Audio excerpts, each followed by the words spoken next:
નમસ્કાર મિત્રો, આપના સહકાર બદલ ખૂબ ખૂબ આભાર. આજે હું બહુ જ નજીકના સમયમાં એક નવો વિડીયો બનાવવા જઈ રહ્યો છું. જે આગળની કેન્ડલ સ્ટિકની ચર્ચા કરી એમાં જ એક કેન્ડલ છે ડોજી. ડોજી હું સાઇઝ વધારી દઉં આની. ડોજી બેઝિકલી ચાર પ્રકારની છે.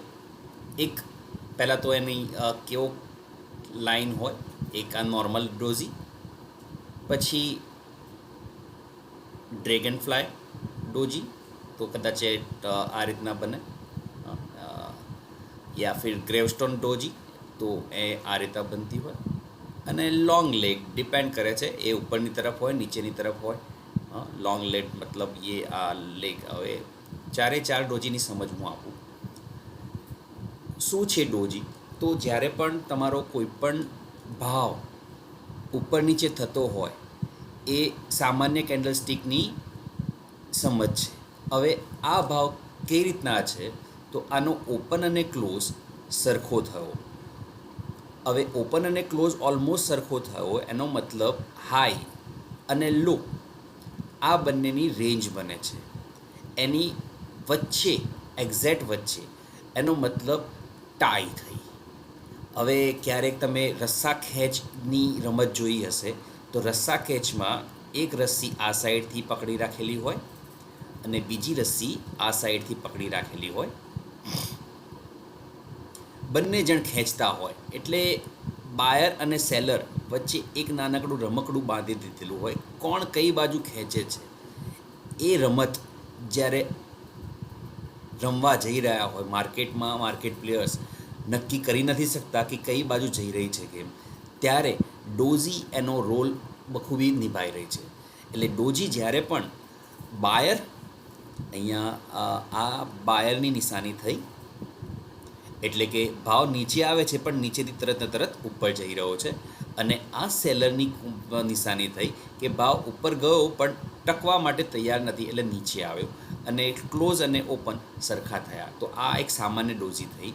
અહીં શું થઈ રહ્યું છે ડ્રેગન ફ્લાયમાં, કે જ્યારે ભાવ ખુલે છે તરત ને તરત, જે આપણે હેમરમાં થોડી ઘણી કન્ડિશન્સ હેમરને મળતી આવે છે, તો નીચે જાય અને ભાવ નીચે ટકવા માટે તૈયાર નથી. અને બાઇંગ પ્રેશર જે કહેવાય, buyers are not ready to easily give up. તો અહીંયા એ બાયર ઉપર લઈ જાય છે ભાવને અને ઉપરની સાઈડ જ બંધ આપે છે. એ જ રીતે ગ્રેવસ્ટોન, જે ક્રિશ્ચિયન્સમાં ખાસ કરીને એ લોકોની સમાધિ માટે વપરાતું હોય છે, તો એ પ્રકારનો ક્રોસ બનતો હોય. અહીંયા સેલર્સનો હાથ ઉપર રહે. એટલે જ્યારે જ્યારે આવી ડોજી તમને મળે ત્યારે તમારે સમજવું જોઈએ કે અહીંયા કંઈક ખોટું થઈ રહ્યું છે, તો ભાવ ઉપર જવા માટે તૈયાર નથી અને ભાવ દબાઈ રહ્યો છે. અને લોંગ લેગ ડિપેન્ડ કરે છે કઈ સાઈડ હોય. તો આનો છેડો, એટલે કે સેલરની છેડા કરતાં બાયર પાર્ટ અથવા બાયરનો જે ફોર્સ છે એ વધારે છે. એ જ રીતે આ કેન્ડલ કદાચ આ રીતના પણ હોઈ શકે. અહીં સેલરનો કમાન્ડ વધારે છે અને બાયરનો કમાન્ડ ઓછો. જ્યારે પણ અપમૂવ કે ડાઉન મૂવ, હવે કદાચ ડાઉન મૂવ કોઈ માર્કેટની કન્ડિશન્સ આ રીતે ડાઉન જઈ રહી છે અને ડોઝી મળે છે, એનો મતલબ બંને જણ બાયર, અહીંયા નોર્મલી આગળના દિવસોની કન્ડિશન્સ એ રીતે બની રહી છે કે બધા ધીમે ધીમે પોતાનો માલ છે વેચી રહ્યા છે. પણ અહીંયા એવું થાય છે કે માલ વેચાય પણ છે અને સાથે સાથે ખરીદાય પણ છે. એનો મતલબ આની નીચે જવા માટે તૈયાર નથી. તો આ પાર્ટ કોઈ પણ માણસ ટ્રેડ કરવા માગતો હોય તો આવા જગ્યાએ એ ટ્રેડ ઇનિશિએટ કરી શકે. એનો હાઈ અને લો, એનો આ ઇનિશિએટ કરવા માટેનો ભાવ અને સ્ટોપ લોસ રાખવાનો ભાવ એ હોઈ શકે. એક એક્ઝામ્પલ સાથે સમજવાનો પ્રયત્ન કરીએ. મેં એક ચાર્ટ લીધો છે, એસબીઆઈનો ચાર્ટ છે. આ એસબીઆઈના ચાર્ટમાં આપણે લોકેટ કરવાનો પ્રયત્ન કરીએ. એક આ કેન્ડલ બને છે.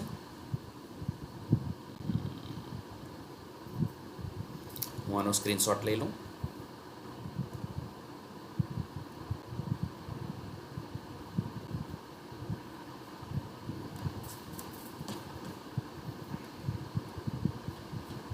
પછી નિફ્ટીમાં પણ એ જ રીતે એનાલિસિસ કરવાનો પ્રયત્ન કરીશું.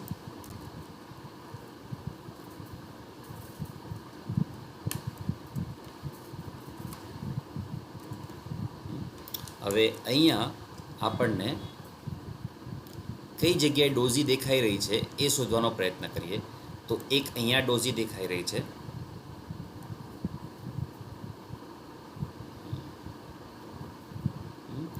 તો ભાવ વેચાણ તરફ હતો અને ડોજી એ પ્રૂવ કર્યું કે ના, આનાથી વધારે ભાવ નીચે જવાની ક્ષમતા ધરાવતો નથી, એટલે કે જે પણ બાયર્સ હશે એ બાયર થોડાક આગળ આવ્યા. ડોજી એ ન્યુટ્રલ કેન્ડલ ગણાય, એટલે એને ખરીદવાનું પણ, જેમ આપણે આગળની કેન્ડલ્સ જોઈ જે રિવર્સલ કેન્ડલનો ભાગ હતા, તો ડોજીની લાક્ષણિકતાઓ જુદી જુદી હોઈ શકે છે. તો એ ન્યુટ્રલ તરીકે કન્સિડર કરવામાં આવે છે. તો એની સમજ કેળવવા માટે તમારે ઘણું બધું આગળ અભ્યાસ જરૂરી છે. એક ડોજી અહીંયા બને છે. તો કોઈ વિચારે કે મારે ઉપરની તરફનો ટ્રેડ ઇનિશિએટ કરું, પરંતુ આના ભાવથી એ ઉપર ગયો જ નથી, એટલે કે હાઈ ક્રોસ કર્યો જ નથી, એ પહેલાં એને લો ક્રોસ કર્યો.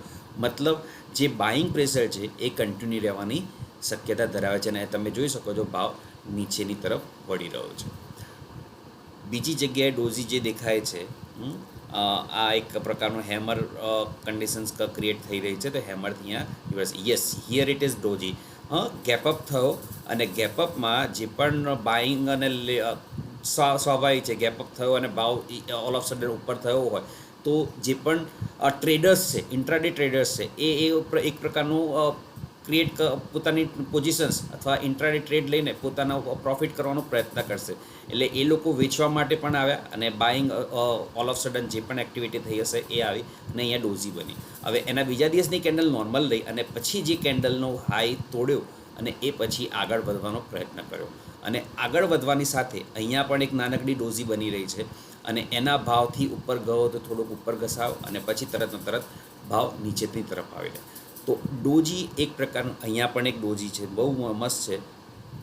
ડોજી એ એક સ્પિનિંગ ટોપ, એટલે કે તમારો ભમરડો હોય, ભમરડાનો જે પણ આકાર હોય એ પણ કન્સિડર કરવામાં આવે છે.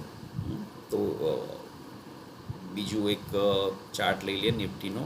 એ આ પહેલાં અહીંયા કોઈ જોઈ દેખાય છે કે નથી દેખાતી, જોઈ લઈએ. Yes, here it is one more. તો અહીંયા બંને જગ્યાએ થાય છે, બાઇંગ કન્ડિશન અને સેલિંગ કન્ડિશન્સ પ્રમાણે.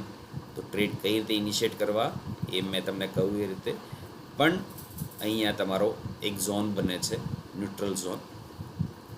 એની નીચે ગયો તરત ભાવ ફેંકાઈ ગયો, અને તેની ઉપર ગયો તો પણ ભાવ ઉપર ખેંચાઈ ગયો.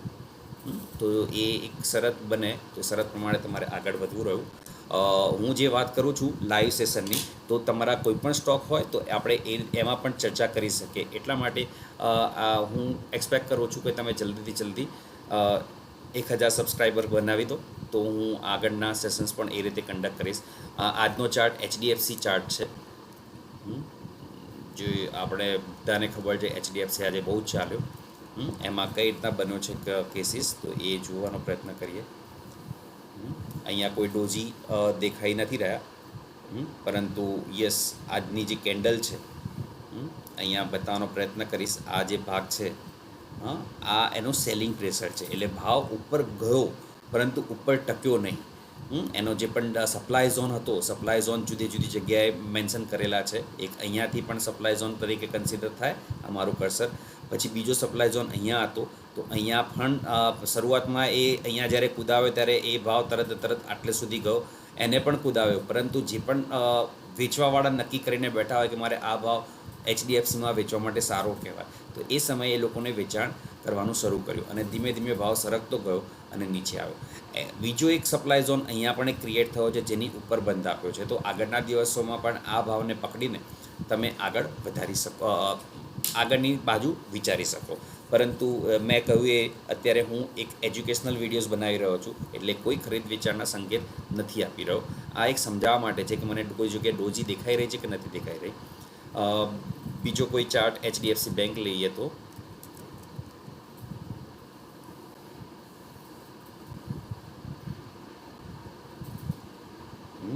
આ રે ડોજી, એ મધરબાર કેન્ડલ પણ બને છે. તો એ નેક્સ્ટ લેક્ચરમાં, આથી નેક્સ્ટ સિરીઝમાં આપણે ડિસ્કસ કરીશું. અહીંયા પણ એક ડોઝી છે, તો ડાઉન ટ્રેન્ડમાં હતો અને ડોઝી ક્રિએટ કરી, તો નાનકડો જમ્પ આપીને ફરીથી એ ભાવને તોડીને નીચેની તરફ સરકી રહ્યો છે.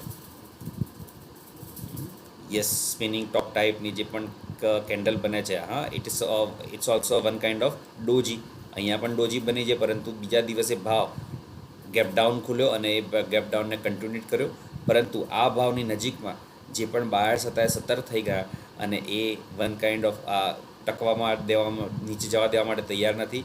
પરંતુ માર્કેટ કન્ડિશન ખરાબ હોવાના કારણે બેક ટુ બેક બીજા દિવસે પણ ગેપ ડાઉન ખુલી રહ્યો છે અને એ ગેપ ડાઉનની સાથે સાથે એ ભાવે ઉપર લેવાનું, એટલે કે બાયર્સ કમાન્ડમાં આવવાનું શરૂ કરી દીધું અને એ ભાવ ધીમે ધીમે ઉપર થઈને આજે કરીબન એનો હાઈ હતો આજે 1722 રૂપિયા આવ્યો.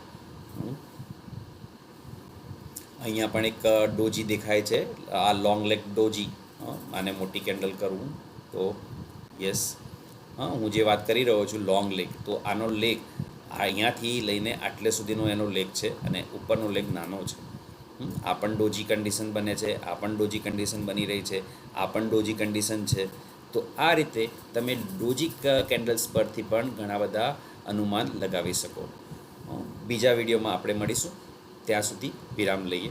આભાર. પરંતુ એક વિનંતી બધાને, આ જેટલા બને તેટલા મિત્રોની સાથે શેર કરો અને દરેકને સબસ્ક્રાઈબ કરવા માટે વિનંતી કરો. Thank you.